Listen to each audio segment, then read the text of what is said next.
지역화폐라고 들어보셨죠? 요즘 쓰는 분들 많이 늘어났습니다. 지자체가 발행하고 그 지역 내에서만 쓸 수 있는데 쓸 수 있는 곳도 백화점이나 대형 마트는 안 되고 전통시장이나 소규모 동네 상점에서만 쓸 수 있습니다.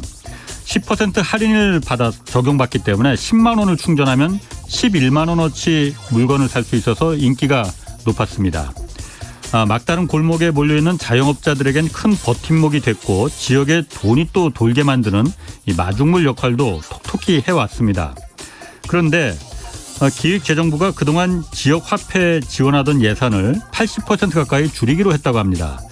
지역화폐의 가장 큰 장점인 10% 할인해주는 비용을 그동안 국고에서 지원해줬는데 이 지원을 이제 끊겠다는 거죠. 전국 70여 개 소상공인 단체 대표들이 정부 청사 앞에서 지금 무기한 농성에 들어갔습니다.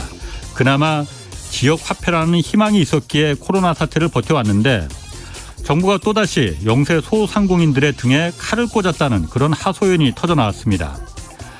기재부는 원래 3년간 한시적으로만 지원하기로 했었다는 그런 입장입니다. 집값 올랐다고 부자들 종부세 깎아주던 그 호기로움은 왜 약자들에겐 이렇게 한없이 엄격하게 돌변하는지 모르겠습니다. 네, 경제와 정의를 다잡는 홍반장, 저는 KBS 기자 홍사원입니다. 내일까지 청취자 여러분을 위한 책 선물 이벤트 진행하고 있습니다. 키움증권의 서영수 애널리스트가 쓴 새 책 2022 피할 수 없는 부채 위기를 매일 4분씩 추첨해서 보내드립니다. 부동산과 주식시장에 닥친 위기를 진단하고 조언한 책 2022 피할 수 없는 부채 위기 받고 싶은 분은 성함, 연락처, 주소와 함께 짧은 문자 50원, 긴 문자 100원이 드는 샵 9730으로 문자 보내주시기 바랍니다. 자, 홍사원의 경제쇼 출발하겠습니다. 유튜브 오늘도 함께 갑시다.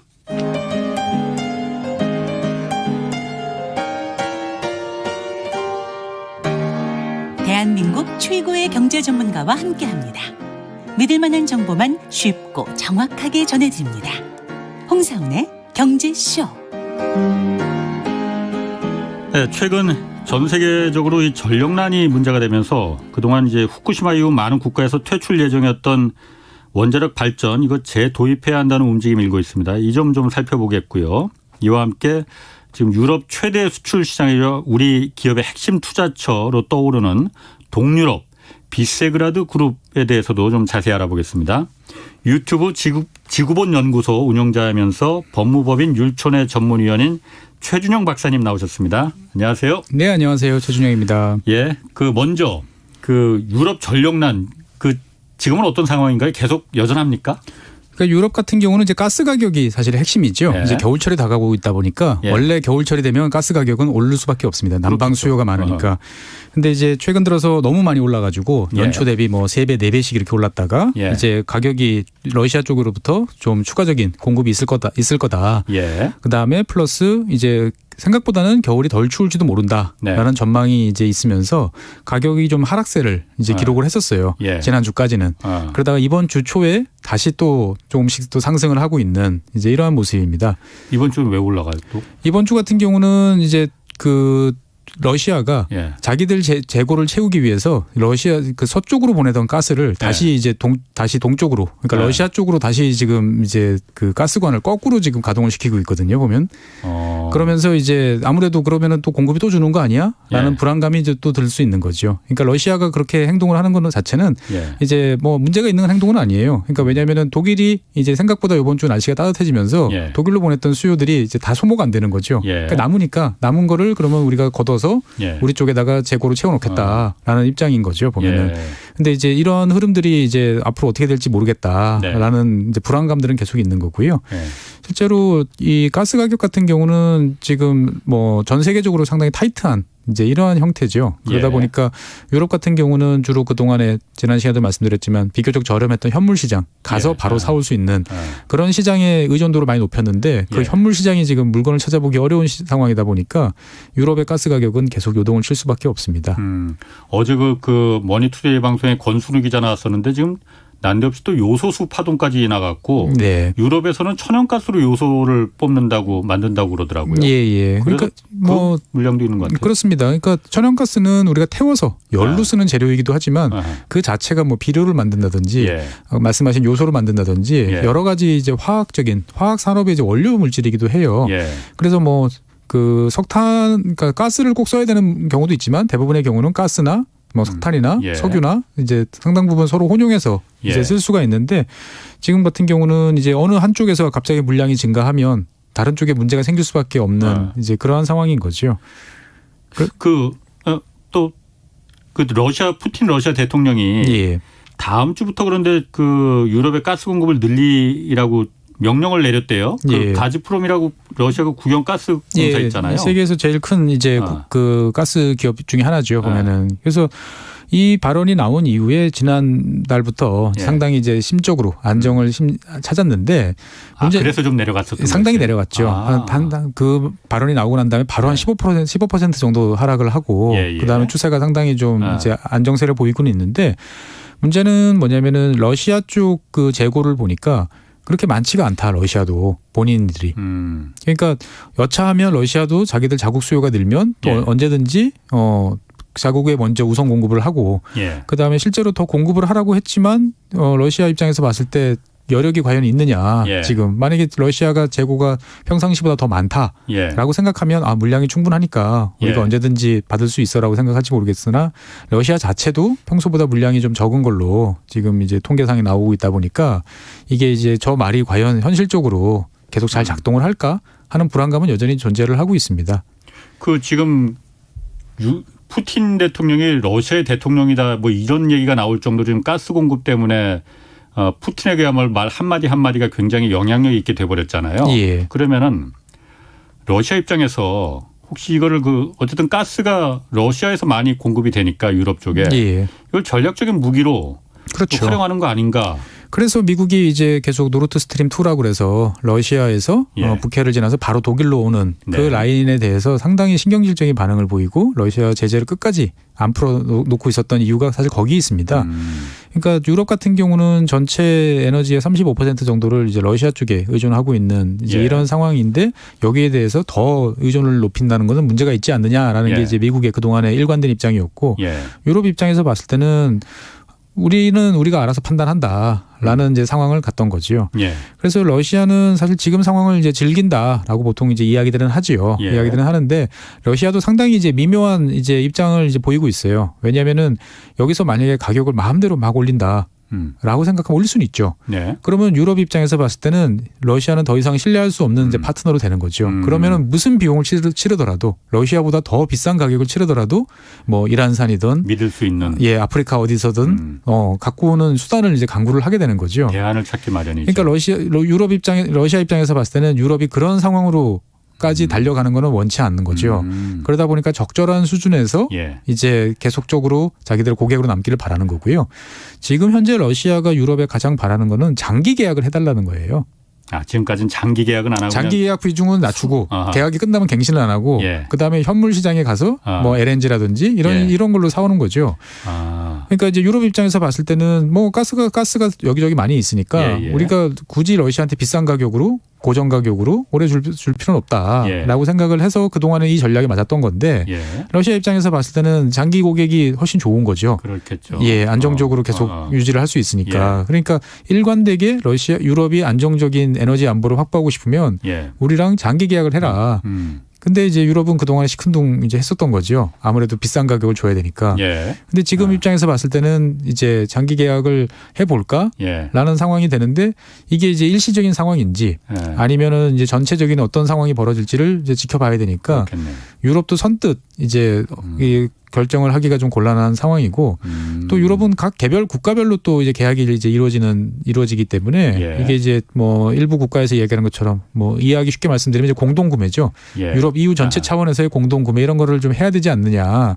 여기에 대해서도 또 국가별로 또 이해관계가 엇갈리기 때문에 예. 실제로 러시아와 유럽이 이제 본격적인 상호 원하는 어떤 그런 계약을 달성하는 데까지는 시간이 좀 걸릴 것 같습니다. 그렇군요. 지난번에 그 최 박사님 말씀하셨듯이 우리나라는 한국 같은 경우는 카타르나 이쪽으로도 장기 계약을 맺고 있다면서요. 우리는 주로 카타르에서 제일 많이 들여왔고요. 예, 과거에는 인도네시아에서 많이 들여왔고. 그러니까 유럽 같은 경우도 러시아 입장에서는 예, 충분히 요구할 수 있겠네요. 그렇습니다.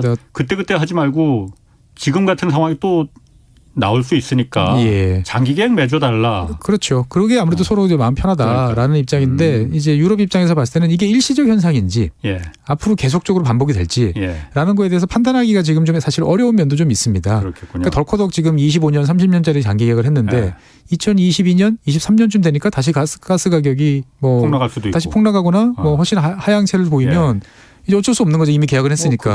그거야. 예. 아. 그런 이제 딜레마가 있습니다. 그 뭐 그러다 보니까는 유럽에서 지금 원자력 발전소 이 예. 얘기가 계속 나오고 있어요. 지금 유럽뿐만이 아닙니다. 뭐 어쨌든. 그러니까 이제 유럽 지역에서 최근에 원자력 발전소 이야기가 이제 다시 좀 나오는 이유 중에 하나는 예.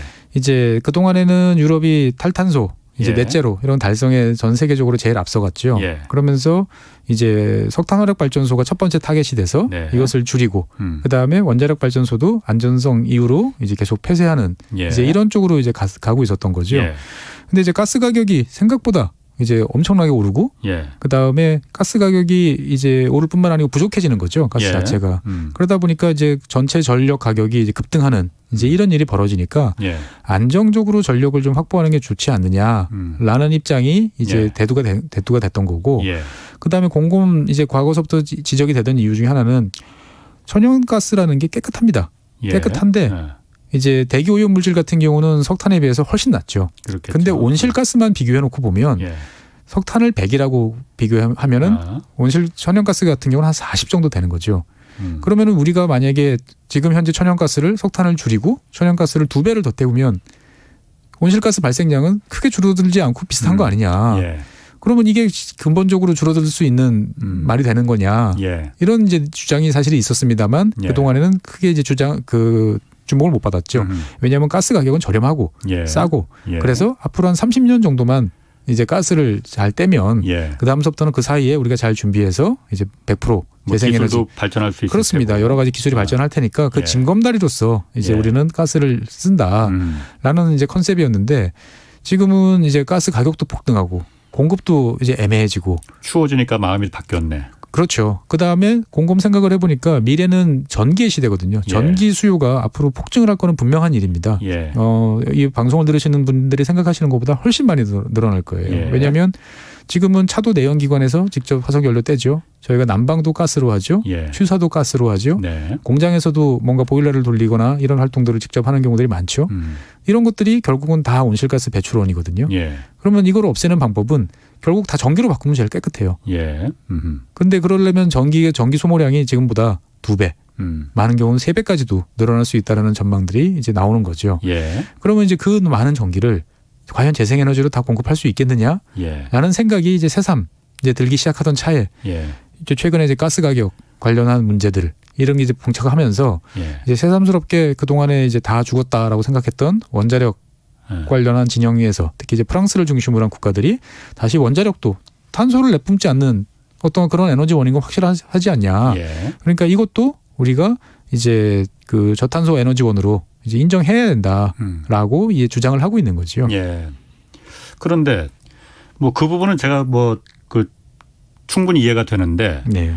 그런 주장이 나온 배경에는 지금까지는 어쨌든 기술적인 한계로 전기라는 게 생산은 할 수 있지만 저장이 불가능하진 않지만 매우 어렵기 때문에 그게 그 피크치를 맞추기 위해서 가장 네. 많이 쓰는 전기의 그 피크치를 맞추기 위해서 뭐 화력 발전소든 원자력 발전소든 많이 일단 공급을 충분히 해놔야 된다라는 논리였잖아요. 예. 그런데 앞으로 기술이 발전해서 전기를 저장할 수 있다면은 예. 신재생 에너지가 아무리 뭐 이 수급이 불안정하더라도 예. 저장해 놓을 수 있는 기술이 생기면은 네. 충분히 커버할 수 있는 거 아닌가라는 또 반대 그 입장들도 있거든요. 그렇습니다. 사실 저장만 되면 저희가 예. 지금 이런 거 가지고 고민할 필요가 전혀 없습니다. 전혀 없지만 그동안에 이제 리튬이온 배터리가 1990년에 등장을 해서 지금까지 30년 동안 수많은 엄청난 기술 도약을 예. 했다고 하지만 여전히 불안정한 물질이고요. 그렇죠. 그다음에 작년과 재작년에 걸쳐서 많이 나타난 것처럼 ESS에서 저장 장치. 화재 많이 나죠. 화재가 많이 발생했죠. 예, 예. 그러니까 그만큼 이제 불안하다는 거죠. 그러니까 전기라는 것들을 이 저장을 해서 예. 어떤 우리가 현재처럼 생산하지 않고 그런 대용량으로 저장한다는 기술은 현실적으로 아직까지는 이제 미래의 기술인 거고 그렇죠. 그것이 언제 등장할지 모른다라고 생각하면 전력이라는 거는 기본적으로 공급과 수요가 실시간으로 맞춰줘야 되는데 그럼 거기에 맞춰서 신재생이라는 것들은 이제 변동성이 크다 보니까 예. 그 변동성을 커버할 수 있는 뭔가 요소들을 갖춰놓지 않으면 불안해진다라는 예. 주장을 이제 하는 거죠. 그렇군요. 유럽에서 그러면 좀 구체적으로 어떤 원전 지금 유럽도 그러니까 원전을 폐쇄시키는 건 아니고 그러니까 추가 건설을 좀 꺼리는 거잖아요. 그러니까 일단은 계속 폐쇄하고 있습니다. 그러니까 대표적인 국가가 이제 독일이죠. 예. 독일 같은 경우는 지금 6개 남은 것도 지금 이제 곧 다 폐쇄할 이제 예정이고요. 다른 국가들도 이제 폐쇄를 스페인 같은 경우도 이제 단계적으로 폐쇄할 이제 계획이고 벨기에도 이제 폐쇄한다는 계획이고. 예. 그러다 보니까 우리가 생각하는 유럽 대부분의 국가에서는 원자력 발전소는 폐쇄가 이제 주 경향이었어요. 네네. 심지어 이제 전체 전력의 75%를 원자력으로 생산하는 프랑스도 마크롱 대통령이 이제 몇 년 전에 75%에서 이제 한 50% 정도로 낮추고 그다음에 오래된 원전들은 단계적으로 폐쇄하겠다라는 입장을 이제 밝혔던 거죠. 그러니까 현재 지금 유럽 전체에서 새로운 원전을 건설하는 국가는 핀란드 하나 정도예요. 나머지 국가들은 기존의 원전도 지금 다 문을 닫고 있는 이제 이런 상황이었던 거죠. 근데 이제 최근에 이제 가스 문제가 이제 불거지면서 기존의 노선이 과연 맞는 거냐라는 불안감이 들었던 거고 프랑스가 이제 지속적으로 주장했던 게 독일이 저런 식으로 계속 이야기를 하지만 독일은 전력 가격도 비싸고 그렇다고 해서 독일이 우리 프랑스보다 1인당 온실가스 배출량이 적냐? 그것도 아니다. 여전히 독일은 갈탄이라는 온실가스가 많이 나오는 석탄을 쓸 수밖에 없다. 왜냐하면 정치적인 어떤 여러 가지 요인으로 인해서. 그러니까 우리는 프랑스 같은 경우는 저렴한 전기를 깨끗하게 만들어서 잘 쓰고 있는데 지금까지 이런 노력들을 무위로 돌리고 다 저기를 따라간다는 거는 말이 안 된다라고 이제 생각을 했었고요. 프랑스의 이런 주장에 대해서 이제 동유럽 국가들 중부 유럽 국가들이죠. 이제 폴란드라든지 헝가리라든지 이런 국가들 같은 경우는 프랑스의 어떤 주장에 대해서 또 상당히 또 지지하는 또 그런 입장을 또 보이고는 있습니다. 왜냐하면 이제 이들 국가들은 전통적으로 이제 석탄이 좀 많이 나오고 석탄을 많이 떼던 이제 그런 국가들이거든요. 그러니까 이제 저렴한 에너지원에 대한 이제 욕망, 갈망이 이제 강하고 또 급속하게 경제 성장을 하고 있기 때문에 수요가 증가하는데 이거를 몽땅 재생으로 간다라고 생각하면 답답한 이제 상황이었던 거지요. 그래서 이제 얼마 전에 프랑스가 이제 체코, 핀란드, 헝가리 등 이제 10개국과 더불어 가지고 원자력을 기후 변화에 대응할 수 있는 요소로 활용해야 된다. 그리고 자국도 프랑스도 여기를 위해서 10억 유로 이상 이제 돈을 투자를 해가지고 이제 다시 차세대 원전 개발에 이제 나서겠다라고 이제 이야기를 하고 있는 거죠. 입장이 바뀌었군요, 그러면은. 그러니까 공식적으로. 프랑스는 계속적으로 이제 이런 이야기를 했었는데 이제 그 동안에 이제 독일이나 다른 국가의 눈치를 보면서 판세를 읽고 있던 이제 여러 나라들이 이제 프랑스 편에 이제 섰던 거죠. 사실 최근에 이제 이런 논의가 이제 복잡해진 것들은 EU가 올해 말까지 이제 그린 텍소노미라고 그래가지고 이제 이거는 그린 기술이야, 녹색 청정 기술이야, 아니야라는 이제 딱지를 붙이는 작업을 지금 하고 있어요. 그래서 이 딱지가 붙지 않은 기술에 대해서는 유럽 내 금융기관들이 자금 지원이라든지 투자를 할 수가 없어요. 그러다 보니까 이제 LNG 발전이 그러면 친환경이냐 아니냐, 그린이냐 아니냐를 놓고 다툼이 있고 원자력 같은 경우도 이제 갈등이 많은 거죠. 원자력은 딱지를 어느 쪽으로 붙였어요, 그러면은? 그러니까 지금 되게 애매한 상태예요, 지금. 그래서 그 EU가 지금 상당히 이제 골치를 앓고 있는 거죠. 그래서 천연가스 같은 경우는 이제 배출량이 어느 정도 온실가스 배출량이 얼마 이상의 기술을 적용했을 경우에는 몇 년도까지는 친환경으로 인정해 주겠다는 정도로 이제 정리가 되고 있고요. 이 원자력 같은 경우는 이제 아직까지 정확하게 결론이 이제 나오지 않은 이제 이런 상황인 거죠. 그린이다 아니다 아직 그러니까 규정은 안 했군요, 그러면은.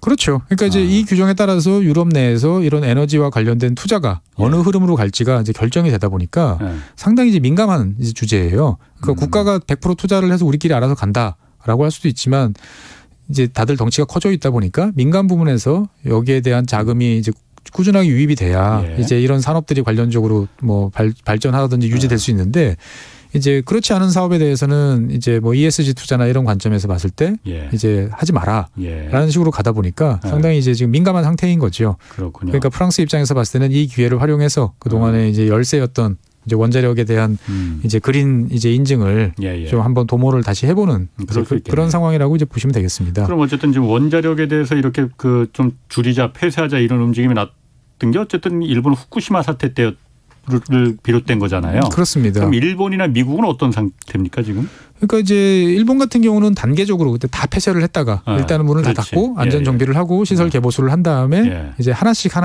이제 예. 다시 가동을 이제 시작을 하고 있습니다. 예. 그래서 뭐 0%에서 지금은 아마 한 7% 정도까지는 예.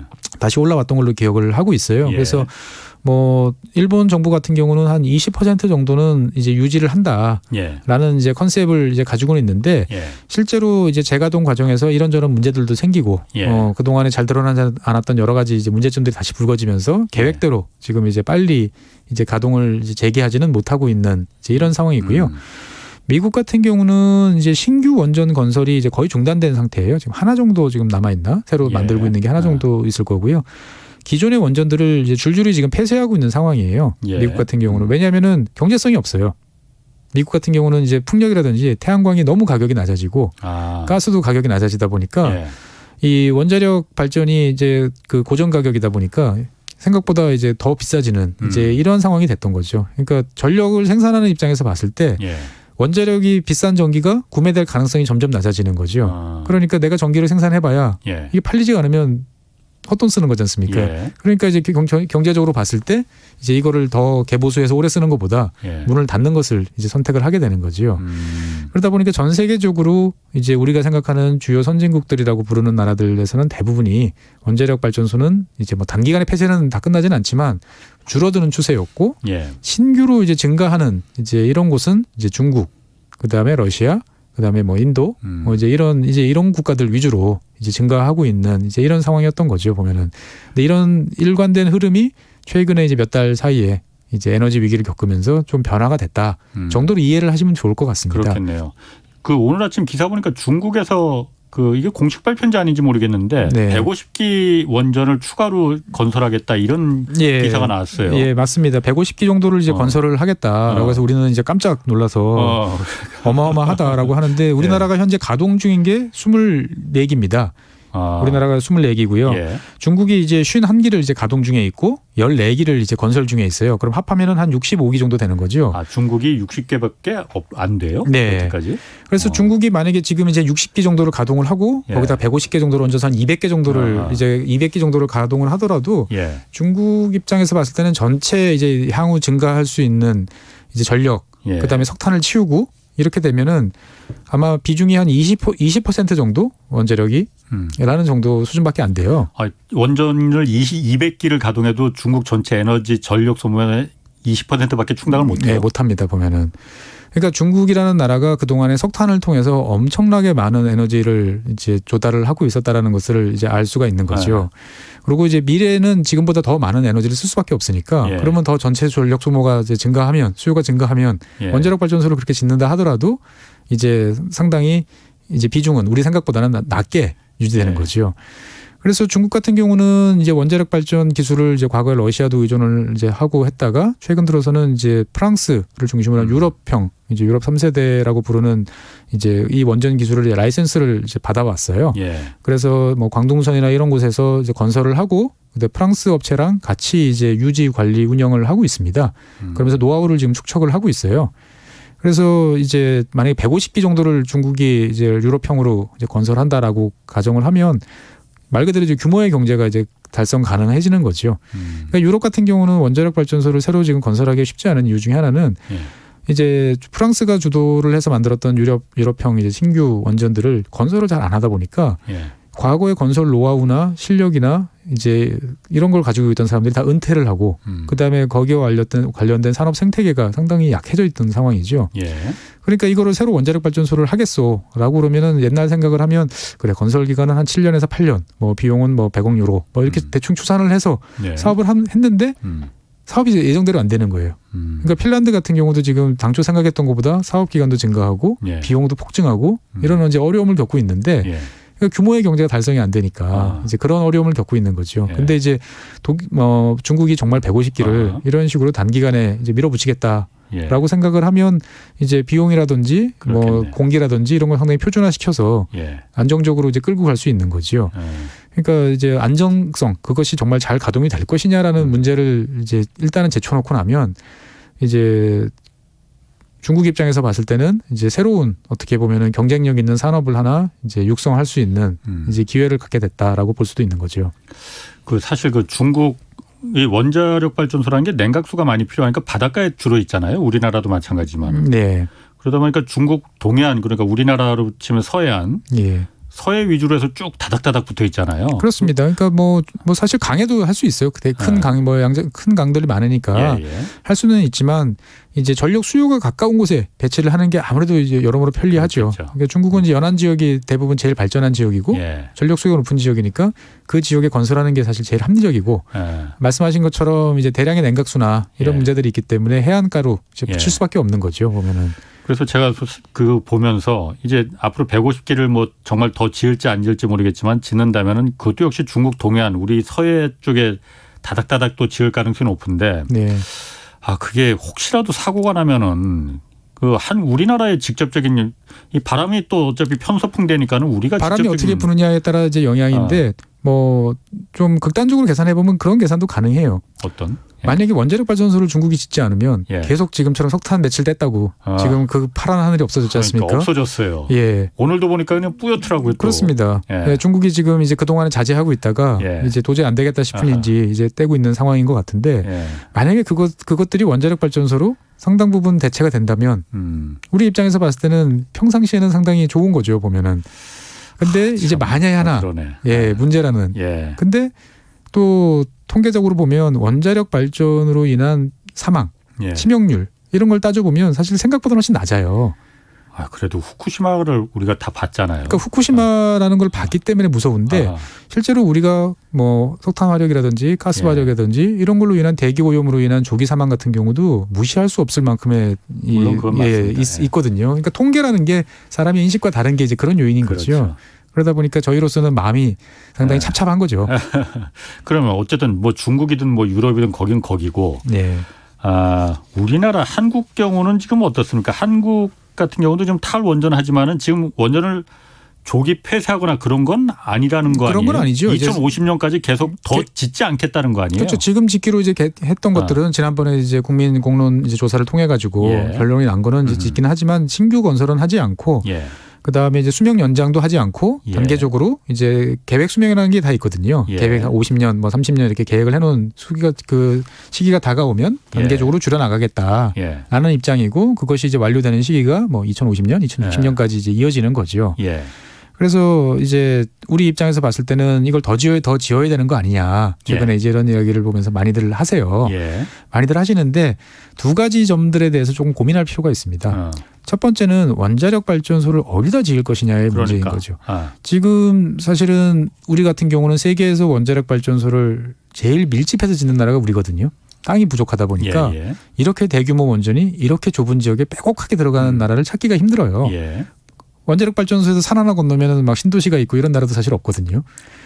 그러다 보니까 지질적으로 안정되고 뭔가 용수를 끌어쓰기 좋고 주변으로부터 위협이 적은 지역을 찾아보면 과거에 원자력 발전 예정 부지로 지정해놨다가 지정 해제를 한 지금은 이제 해제한 그 경북의 어디죠? 그 울진 밑에 영덕 지역하고 삼척 그다음에 강원도 삼척 뭐 이 정도 지역만 남아 있는 거예요. 그러면 여기다가 이제 당초 계획대로 다 지었다라고 하더라도 그것으로 우리 에너지 문제를 해결할 수는 없습니다. 왜냐하면은 미래에는 더 전력 수요가 늘어날 수밖에 없다고 제가 계속 말씀드렸잖아요. 그러면 원자력 발전이 그렇게 다 지어도 결국은 2040년 45년 되면 지금 정도의 비중 정도만 차지하고 있을 거예요. 원자력 발전이. 그럼 나머지 포션은 뭘로 채울 거냐. 그럼 원자력 발전소를 이제 정말 뭐 여러분들이 말씀하시는 것처럼 압구정동에도 짓고 뭐 행주대교도 짓고 이런 식으로 이제 갈 거냐. 뭐 갈 수도 있어요, 저는. 뭐 소형 원자로 SMR 같은 경우는 이제 그런 컨셉이거든요. 그러니까 극단적으로 이야기를 한다면 이제 향후에 이제 대규모 전력을 소비하는 업체들은 자체적으로 전력을 확보해라. 예. 국가적으로 확보해주기가 곤란하다라는 상황이 될지도 모릅니다. 그렇게 되면은 네. 우리가 삼성전자 반도체 공장 하이닉스를 유치를 하면 우리 동네에 SMR 하나 들어오는 건 같이 감내하는 예. 이제 그런 상황이 될지도 모른다라는 거죠. 예.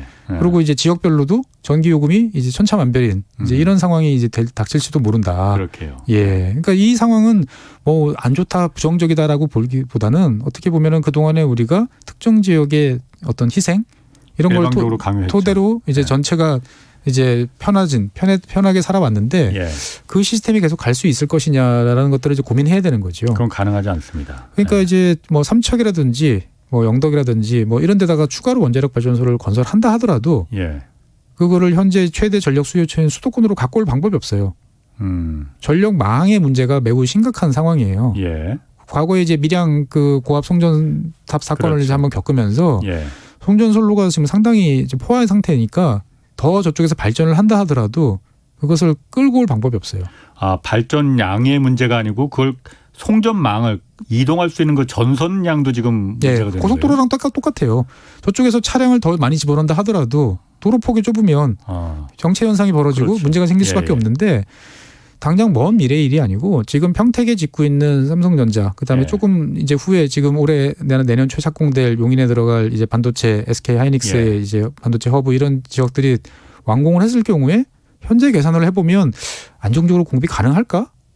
라는 지금 이제 이런 상황이 나와요. 그건 생각도 못했네. 송전선로 문제. 많은 분들이 전력에 대해서 발전량만 생각하시는데 그러니까, 예. 송전이 훨씬 힘들고 지금 어려운 문제예요. 단적인 예로 이거는 원자력뿐만 아니고 예. 재생에너지도 똑같아요. 예. 지금 현재 재생에너지가 제일 많이 풍력이나 태양광이 제일 많은 지역이 어디죠? 전남입니다. 예. 전남은 그렇지. 이제 예. 토지 가격도 저렴하고 예. 풍량도 좋고 예. 그다음에 뭐 이제 염전이라든지 예. 이제 농경지나 산지를 훼손하지 않고도 발전할 수 있는 방법이 많다 보니까 많은 업체들의 투자를 이제 하고 있죠. 그런데 문제는 전남 지역에 전력 수요가 별로 없어요. 전력이라는 것들은 생산하는 만큼 예. 이제 수요를 딱딱 맞춰줘야 되는데 예. 그 지역에는 별로 수요처가 많지 않은 거죠. 그러다 보면은 그 전력을 어디론가 보내야 돼요. 예. 그럼 보내려면 수도권으로 보내야 되는데 예. 수도권으로 보낼 송전선로가 부족해요. 반대하니까 그렇죠. 누구도 송전선로에 대해서 찬성하는 사람은 아무도 없습니다. 우리 집 위로 고압전로가 들어가면 나부터도 반대할 것 같은데. 당연히 반대하죠. 심지어 네. 독일 같은 경우도 지금 제 기억에 15년 이상을 북해에서 발생하는 풍력 발전을 남쪽 바이에른 지역 산업 지역으로 내려보내는 국토 종단 고압 선로를 15년째 특별법 2개를 만들어서 시도를 하고 있는데 예. 제가 죽을 때까지 만들어질까? 사실 저는 가끔 궁금할 때가 있어요. 그 문제도 있었구나. 오히려 더 큰 문제입니다. 그러게요. 우리는 지금 전력을 생산하는 데만 모든 관심을 네. 기울이고 있는데 갖고 올 방법이 없어요. 아니 그 원자력 발전소 그 송전소도 문제 있지만은 발전소가 문제가 아니고 좀 그 핵 폐기물 그 저장소도 지금 못 짓고 있잖아요. 그러니까 이제 뭐 그 완전히 사용 후 해결료 저장까지는 뭐 네. 기대도 하지 않고요. 일단 중간 저장이라도 해야 되거든요. 네. 중간 그것도 못 짓고 있잖아 지금. 그러니까 이게 역설적인 게 뭐냐면 지금 이렇게 엉거주춤한 상태로 계속 갈 거면은 유일한 해결책은 원자력 발전소를 계속 지어야 돼요. 그래서 거기다 그냥 보관을 해둔다. 지금 그렇게 하는 상태예요. 그렇지. 그러니까 이를테면 네. 고리 원전부터 시작을 해보면 예. 그 안에 발전소가 생산하면 임시 저장 시설이라는 걸 만들어요. 예. 그러다가 이제 이게 1, 2, 3, 4, 5개 다 찼어요. 예. 근데 옆에 신고리 원전이 크게 들어서면서 네. 대규모 임시 저장 시설이 있어요. 그렇겠죠. 그러면은 같은 울타리 안에 있으니까 예. 여기는 움직일 수가 있어요. 예. 근데 만약에 신고리 원전이 다 찼다. 예. 근데 어떻게 해가지고 삼척에 새로운 원전이 만들어졌으니까 거기 저장 용량이 지금은 처음에는 없을 거 아니에요. 예. 0이잖아요. 예. 그럼 거기로 보내면 되지 않느냐? 그러니까 트럭에 싣고 보내면 되는 거 못 아니에요? 보냅니다. 보낼 수가 없습니다. 해결료의 사용 후 해결료의 이동은 국제적으로 매우 민감한 문제고 그렇지. 예. 어마어마한 이동을 못 준비 시키죠. 작업과 예. 여러 가지 절차들을 거쳐야 되는데 예. 그것들을 이제 준비하는 우리는 어떠한 지금 준비도 되어 있지 않은 거예요. 그래서 지금 나오는 이야기가 그러면 어딘가 임시 중간 저장을 예. 할 수 있는 시설이라도 만들자라고 예. 하는 거죠. 예. 근데 그거조차도 지금 이야기를 못 꺼내고 있는 이제 이런 상황인 거죠. 아니 그것도 못 만드는데 발전소를 어떻게 부지가 어떻게 가능해요? 그러니까 이제 사용 후 해결료라는 것들을 또 어떤 식으로 바라보느냐에 따라서 많이 또 관점들이 달라요. 더 이건 위험하다고? 그러니까 사용 후 해결료라는 것들이 양 전체로 보면은 꽤 많아 보이지만 예. 그것들을 이리저리 까놓고 정리하다 보면 몇 년만 지나면 반감기가 와서 상당히 예. 안정적으로 될 수 있고 그다음에 앞으로도 계속 오랫동안 문제가 될 요소들만 싹 모아서 끌어보면 양이 전체 작아지는구나. 볼륨으로 보면 상당히 작아질 수 있는 거죠. 예. 그러면 그것들을 이제 완전히 이제 차폐를 해가지고 예.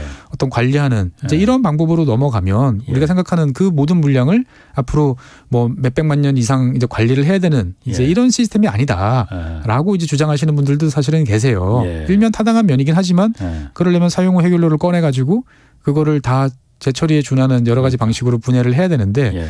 이것 또한 이제 만만한 이제 문제는 아니라는 거죠. 우리는 또 재처리도 못하게 돼 있잖아요. 그러니까 이제 여러 가지 상황들이 다 걸려 있는 거예요. 그러니까 이런 것들이 당장 좋다고 할 거냐. 예. 그렇다고 그래가지고 그럼 저 문제가 있으니까 이거를 다 이제 그만둬야 되냐라고 예. 생각을 하면 대한민국 입장에서 봤을 때는 정말 현명한 판단을 해야 되는 게 예.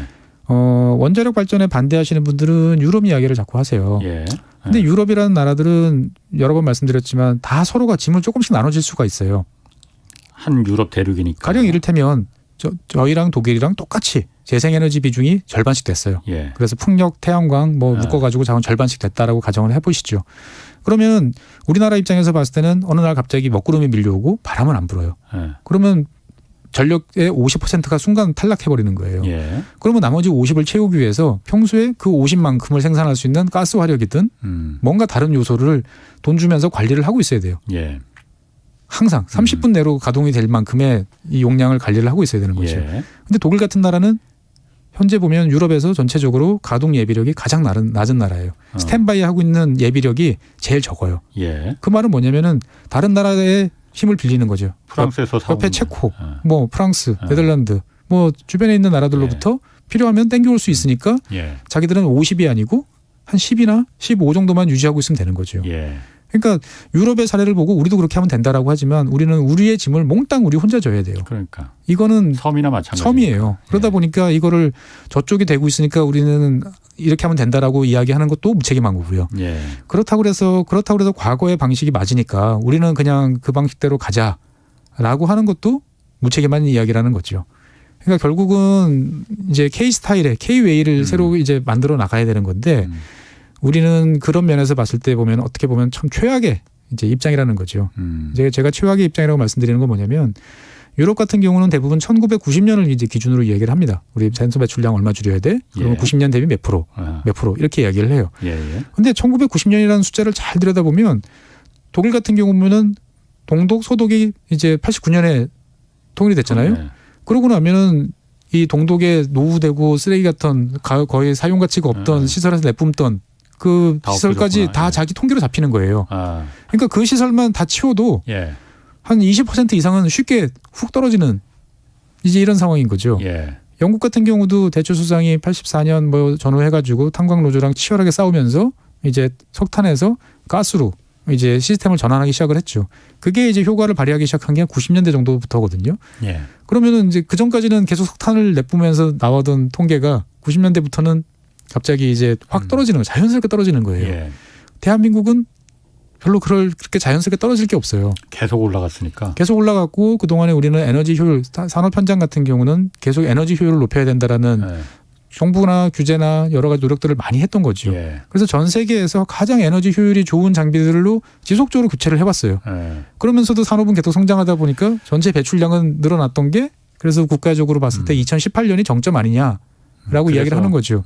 그래서 그런데 2018년이 정점이라고 하더라도 예. 어떤 시설을 스크랩해서 버릴 만큼의 이제 노후도나 경쟁이 없는 시설이 있느냐? 별로 없어요. 쥐어짤 게 없다 이거죠. 쥐어짤 게 없어요. 이미 마른 걸레구만. 예, 이미 마른 걸레가 된 상태에서 예. 거기서부터 어느 정도는 좀 묻어가야 되는데 예. 자연스러운 하강 곡선이 있어줘야 되는데 예. 저희는 저희는 이제 그런 게 없는 거죠. 그렇군요. 알겠습니다. 아, 이거 원자력하고 이제 송전망 제가 오늘 그 얘기가 참 와닿네. 그 얘기는 나중에 한번 다시 한번 좀 그 저희가 예. 기회를 한번 드릴 테니까 한번 좀 얘기를 해 주시고 네. 오늘 그 비세그라드 그룹 얘기도 좀 해야 됩니다. 예.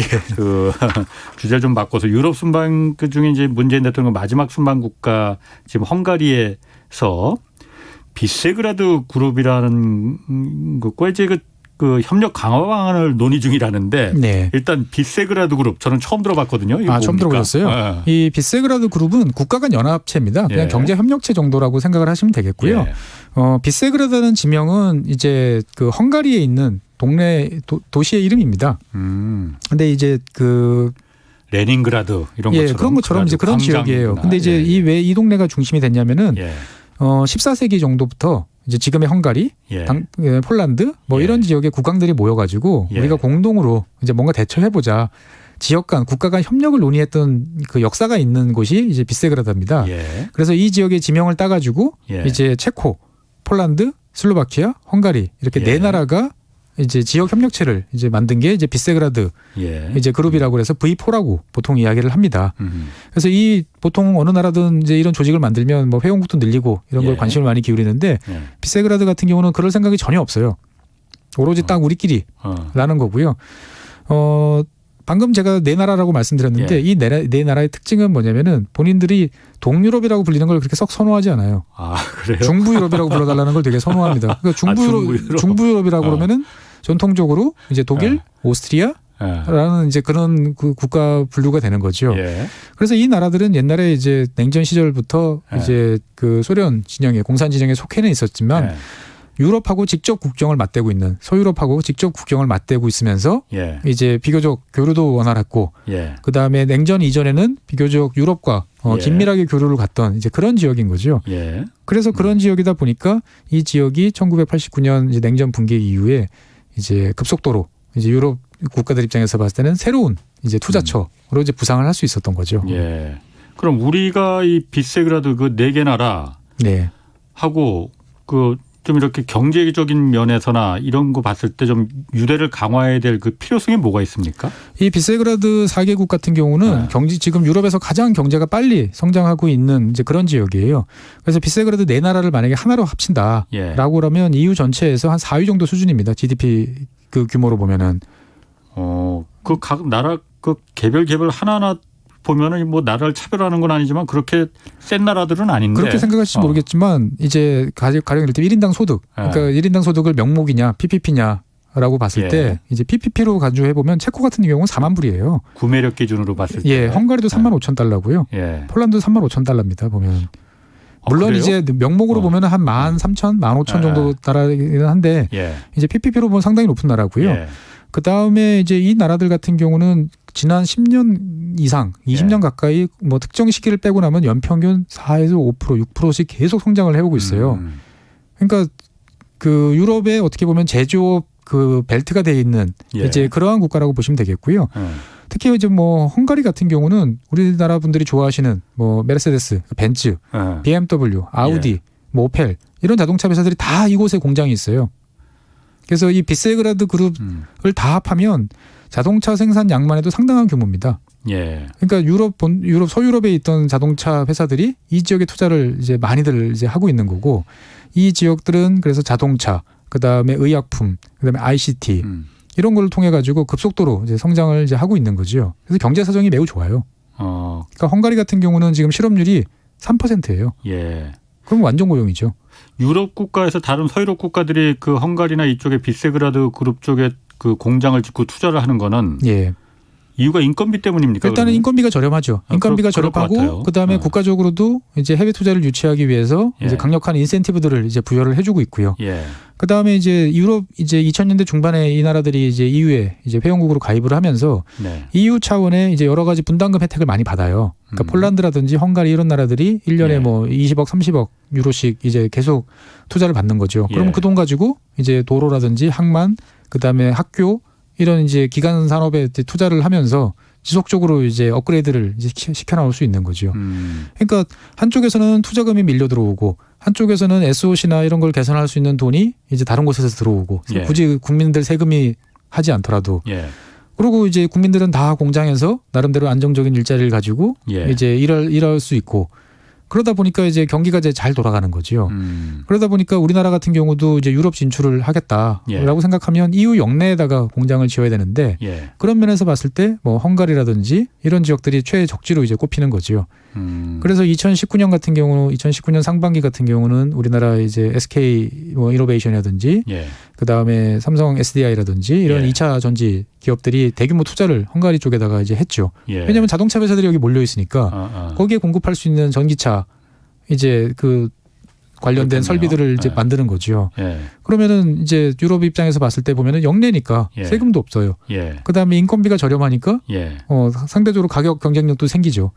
그러다 보면 유럽 입장에서 보면은 이 비세그라드 4개국 같은 경우는 물리적으로도 가깝고 그렇게요. 과거 역사적으로도 유대가 이제 있고 예. 낯설지 않은 국가고 예. 그다음에 이제 룰도 같은 룰을 EU에 관련된 룰을 통하고 예. 그럼 당연히 이제 이 지역에 투자하는 게 맞는 거고 이 지역은 경제 성장을 이제 계속 할 수밖에 없는 이제 이런 상황이라는 거지요.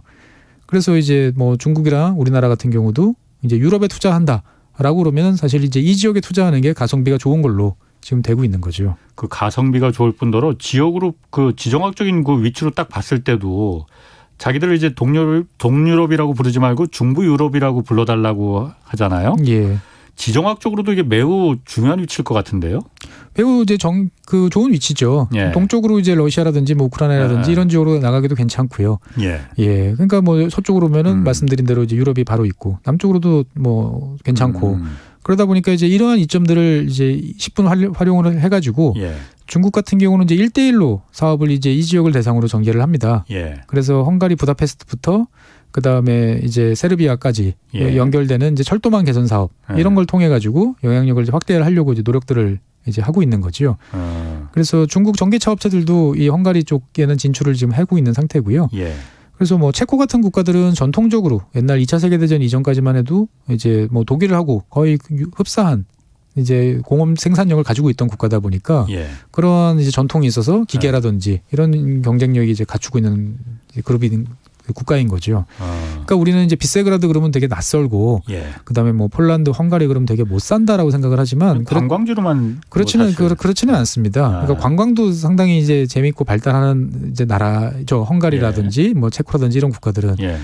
근데 이제 이런 국가들이 이제 그동안에 한 20년간 지속적으로 우리 예. 70년대, 80년대, 90년대 성장한 것처럼 이제 유럽 기준으로 봤을 때 보면은 무섭게 이제 그동안 성장을 이제 해오고 있는 이제 그런 국가인 거죠. 근데 이제 이런 비세그라드 4개국 같은 경우는 고민이 너무 우리가 이제 서유럽에 의존하고 있다. 서유럽의 투자, 예. 서유럽 수출 시장 목을 메고 있다 보니까 예. 과거 이제 2008년 이제 글로벌 금융위기가 왔을 때 이제 서유럽의 이제 금융기관들이 일시에 자금을 빼면서 예. 이제 헝가리 같은 경우는 이제 IMF 구제금융을 받기도 하는 이제 이런 어려움이 있었거든요. 예. 그러다 보니까 이제 수출 시장 다변화, 그 다음에 자국에 대한 이제 투자를 좀 다른 쪽에서 받았으면 좋겠다라는 예. 생각들을 많이 하고 그 타겟이 이제 동방 정책이죠. 동쪽으로. 그래서 중국, 우리나라, 인도, 싱가포르 뭐 이런 나라들에서 이제 투자를 해줬으면 좋겠다라고 예. 이야기를 하는 거죠. 보면은. 이번에 그러면 그 문 대통령이 가서 협력하는 방안도 그런 서로 간의 이해관계가 맞아 떨어졌기 때문에 그렇습니다. 우리나라 같은 경우도 이미 이제 상당히 많은 투자를 이제 하고 있고 예. 발을 들여놓은 상태고 이것들을 이제 더 확대를 해서 예. 이제 유럽이나 이런 곳에 수출을 더 하는 게 나쁘지 않은 거죠. 그러니까 비세그라드를 다 합하면 이제 우리나라가 이제 유럽에 수출하는 것 중에 독일 다음 정도가 이 비세그라드 4개국이에요. 이 나라를 이 여기를 하나로 묶으면. 그러니까 우리나라에 물건을 수출하는 게 아니면 투자하는 게. 우리나라 수출한 게요. 우리나라 유럽에 수출하잖아요. 헝가리, 체코에 그렇게 많이. 왜냐하면 거기가 이제 중간재가 들어가는 거지 않습니까? 그러면 거기서 가공해서 완제품이 아니라 중간재. 예, 우리가 중국에 수출하는 것도 그런 상태지 않습니까? 중국의 완제품이 아닌 뭐 그렇죠. 중간재를 수출하면 중국에서 그거를 최종 상품으로 만들어서 유럽이나 미국에 수출하는 것처럼 이제 이 지역이 유럽 차원에서 보면 이제 그런 역할을 해주는 곳이죠. 보면은. 그러면 우리 기업들 같은 경우에 여기에 지금 구체적으로 그러면은 일단 그것도 궁금해요. 만약 예를 들어 유럽 지역에 EU 지역에 네. 공장이 있으면은 네. 그 지역에서 생산하는 건 당연히 뭐 관세 혜택이나 이런 게 당연히 있죠. 있겠죠. 예, 대신 이제 표준적인 그 뭐 안전 기준이라든지 여러 가지 규정 이런 것들은 다 따라야 되는 거죠. 예.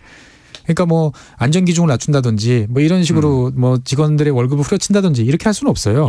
그렇게 할 수는 없지만 이 지역 같은 경우는 상대적으로 아주 저렴한 이제 인건비를 오랫동안 유지를 해왔던 이제 그런 지역이고 그에 비해서 이제 인력들의 수준들은 괜찮은 이제 그렇죠. 이런 양질의 인력들을 보유하고 있는 국가들이었기 때문에 이제 많은 국가들이 투자를 이제 했던 거죠.